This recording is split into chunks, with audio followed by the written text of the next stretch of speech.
All right, you guys. Hey, I am starting my morning and I have another busy day, so I'm going to kind of bring you along a little bit today. But I'm starting off my day with going to a house that I purchased, and I am using the BRRRR method that I talked to you guys about in the previous video. The tenant is moving out today, so I'm about to meet her and do the walkthrough and make sure everything is okay and get the keys from her so that we can get in here and start working, right? All right, so let me show you the house really quickly. All right, so this is the house that needs some work, as you can see. I'm actually sitting in my car because it's a lot of noise out here. People are cutting grass. It's a street next to me, so it's just a lot going on, and airplanes and all kind of stuff. But this is a interesting house, or an interesting location, because this house is actually located near one of our major universities here in St. Louis. So it's located less than 10 minutes down the street from University of Missouri St. Louis. But the funny thing is that none of the university personnel or students stay kind of in this area. I know it sounds a little bit weird, but there's a parameter where, like, basically they will not go across a certain street and live in those locations. And this house basically is across that street or that main road. So I will not be able to use it as far as a midterm rental for students or professors at the university. So I'm going to use this one possibly as a long-term rental. My original plan was to actually flip this house, and but the market has changed. So the housing market, the prices are decreasing. I don't know if I'll be able to sell it for the amount I wanted to sell it for originally. So this is why I'm saying I am going to use the BRRRR method for this property. So basically we are getting in here, getting the work done. I'm going to have it inspected, put a tenant in here, refinance it, and then repeat this whole process over again with either another long-term rental, or if I can find a midterm rental or a property that is good for midterm renting, I'll buy that property with the refinance money that I receive back. So my goal and hope is that I at least receive back in regards to the refinance almost as much as I put in. I probably might not, but I would like to get as close as possible to getting my money back out of this property so that I can go invest somewhere else as well, and then just continue to make money off this property as a long-term rental. I wish I could use it as a midterm rental, but it is what it is. Again, you guys know I have long-term and midterm rentals, so it's not a big deal. It's just another cash flowing property. It just won't cash flow as much as my midterm rentals. So here we go.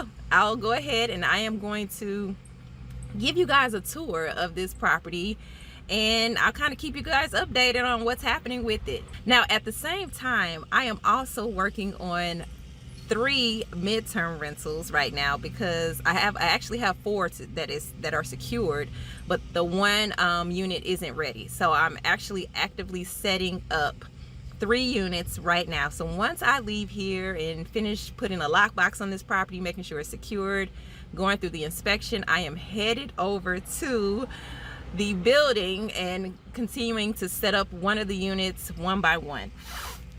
Sorry, it was a bug on me. So that's what's next after this.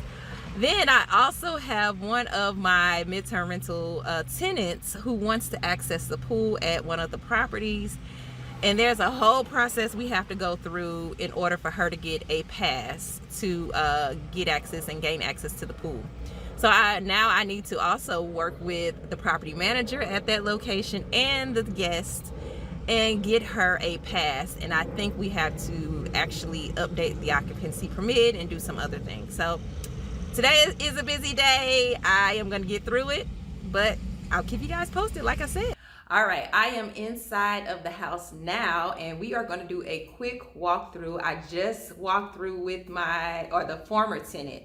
So the reason why she's the former tenant, she was already here when I purchased the property, and she decided to move once her lease was up. So that's why we have the opportunity to go ahead and get in here and do some work and get a new tenant in here or possibly sell it.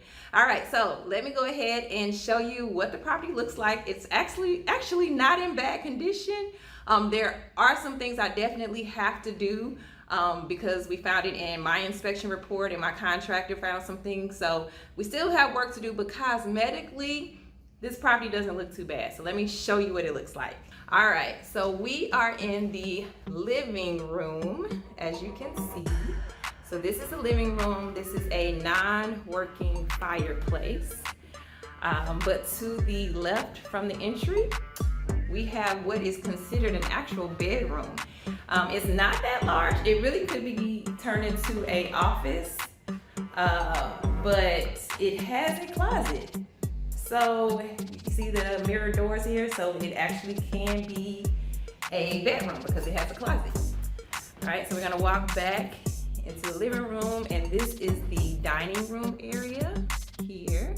And again, as you can see, not in bad condition. The carpets aren't in bad condition. I don't even think I need to get them cleaned, but I probably will and just get them vacuumed and cleaned, and that's it. All right, so we're walking into the kitchen. All right, so the kitchen has a dishwasher and microwave and stove.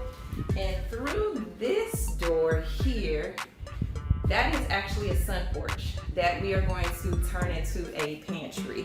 Let me open it up for you so you can see what it looks like. All right, so this actually is a sun porch. We're gonna remove all of the windows. We need to fix some drywall in here because the squirrels got in here. Also, there's some leaning and sinking in here, so we gotta jack it up, fix it, and do all these things.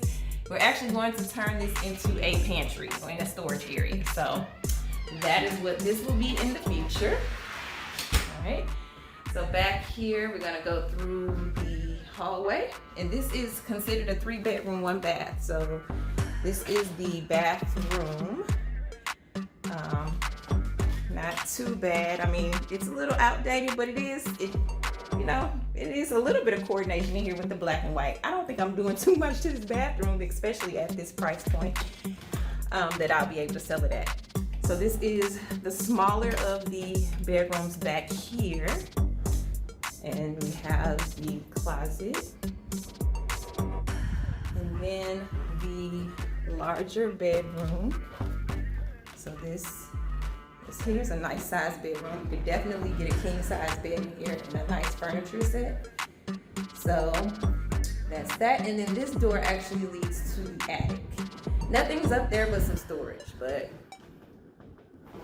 so yeah, that is the new property that we will be rehabbing and maybe selling, maybe renting.